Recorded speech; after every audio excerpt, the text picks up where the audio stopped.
It appears that the videos analyzing the economy are very intriguing to you, so I will continue analyzing the different economies of Skyrim cities. If you missed on how I analyzed the economy of Morthal, I will leave a link to it in the description below so you can check it out and see what conclusions I have made for the city. Hello everyone and welcome back to the channel. In today's lore video, we will be analyzing the economy of Dawnstar, one of Skyrim's northernmost cities.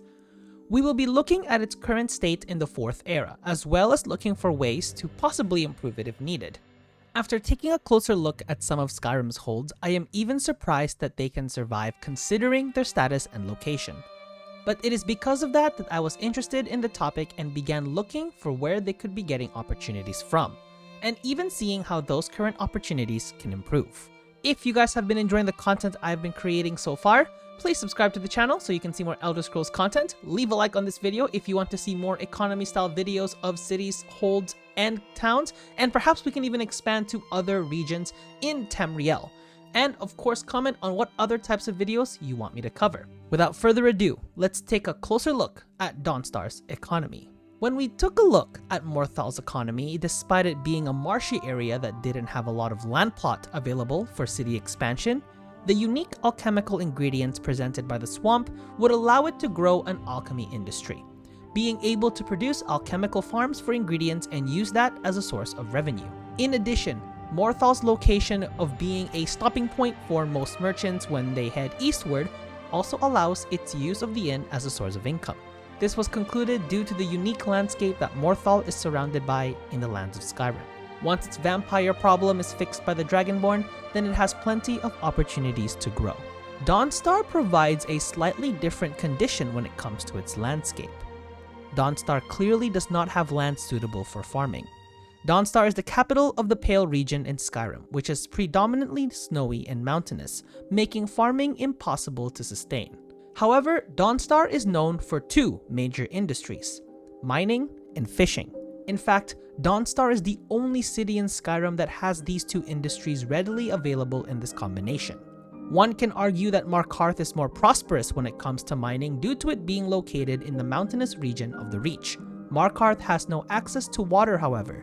And when we look at a city like Windhelm and Solitude, which have fishing ports, they do not have immediate access to mines like Dawnstar does. So this is where it can immediately establish a foothold in the lands of Skyrim.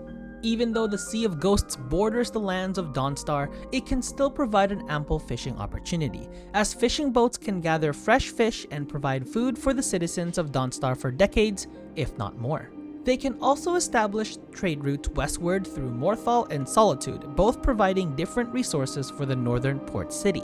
Considering Morthal's dominance in the alchemy industry based on our last video, Dawnstar can establish an apothecary and trade ingredients with the neighboring city of Morthal, while using the cold landscape of the Pale to gather their own unique ingredients. Continuing on the topic of trade, Dawnstar can be a trading point when it comes to regions that are located north of Tamriel. While history records show much animosity in the past with raiding parties and carnage, it is possible that in a more progressive Skyrim, Dawnstar can prove to be an important trading port from the regions in the north. However, the idea of expansion when it comes to the city itself can be a bit of a challenge.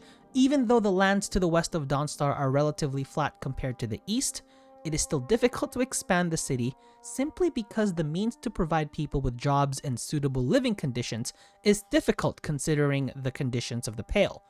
Take it from someone who lives in Canada, a place that can get pretty cold during the winter seasons, let alone snowy. That's not to mention the many creatures and enemies that dot Skyrim's landscape. Now, another interesting thing about Dawnstar is the Dark Brotherhood sanctuary located on the foot of its lighthouse. Of course, depending on where the Dragonborn is during their adventures in Skyrim, this location could either still be abandoned or active, but for the purposes of this video, we will assume the latter. The Dark Brotherhood is a faction of assassins that carry out assassinations in exchange for money. Of course, the killings can only be authorized by the Night Mother, and for this to happen, the client must perform the Black Sacrament. Due to the ritualistic notion of the operations of the Dark Brotherhood, they are often shunned by the general population of Skyrim. Let's take a look at Dawnstar. It has a history of being invaded by the Ice Tribes and the Gehennoth. Not to mention, if it grows stronger, it may possibly be a target for invasions by nearby cities and regions. It is unlikely that Dawnstar will have enough space to house a large garrison of forces due to the infertile nature of the land, so it may be possible to employ the Dark Brotherhood as a sort of mercenary force. However, in order for this to work, Dawnstar will have to keep this collaboration under wraps, and it is likely that only the Jarl performs the Black Sacrament to put a bounty on high-ranking people in order to protect Dawnstar without the use of a defensive garrison. We know the implication of this if this information becomes public. The city of Dawnstar may be looked down upon if people think it is a puppet of the Dark Brotherhood faction, similar to how the success of Riften is pretty much linked to the success of the Thieves Guild, another city we will take a look at in the near future. In fact, this may even incite other cities to launch attacks just to stop the influence of the Dark Brotherhood over the city of Dawnstar. This can also cause some internal chaos, as the Jarl can easily use this ritual to take out his political opponents, and perhaps dare to venture past their own land and launch out assassination attempts on the other holds of Skyrim in order to gain influence.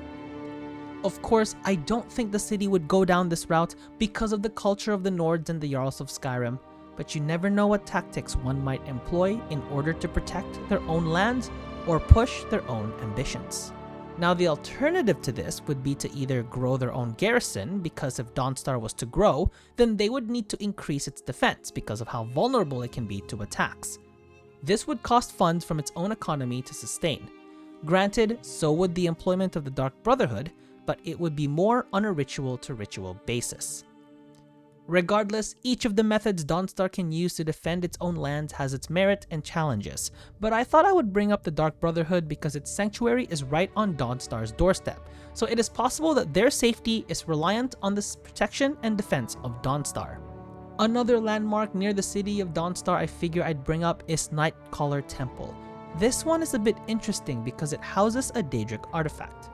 Again, we're going to assume that the Dragonborn has resolved this quest, but even though that tower will be free, it is unlikely that the city would use that tower as an outpost. However, due to the high ground that area encompasses, I wouldn't be surprised if they did build a tower as an outpost.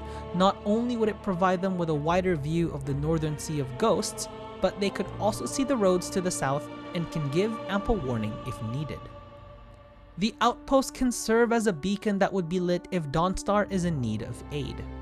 Now, as you have noticed, I have not brought up anything about any possible relations from the city of Winterhold to the east, and that is because we have not established what Winterhold would look like in a growing, or in this case, regrowing stage after suffering from the Great Collapse. So that is something I will bring up once we cover the city of Winterhold. And that, in a nutshell, is the analysis of the economy and the land of Dawnstar. I think this city has its own opportunities that might have been seen as improbable considering its location in the Pale, the coldest region in all of Skyrim, but it has stood tall and has existed for quite some time for a reason. And I think the unique combination of diverse industries is a good foundation for Dawnstar to continue its growth and improvement as a city. That is, if it can defend itself from the many foes and mysteries nearby, regardless of which method of defense it may employ. If you are enjoying the analysis videos of the economy and the status of the cities in Skyrim so far, consider subscribing to the channel so you can see what other ideas I have in store. Also, leave a like on the video so I know that you want to see Winterhold status coming up. And follow me on Twitch, let's hang out, link will be in the description below. I also have an Instagram and TikTok, all of that will be below if you want to take a follow. I do lots of shorts, reels, and some related stuff to gaming. All in all, it'll be there. Other than that, this is Enzo signing out, and I will see you all soon.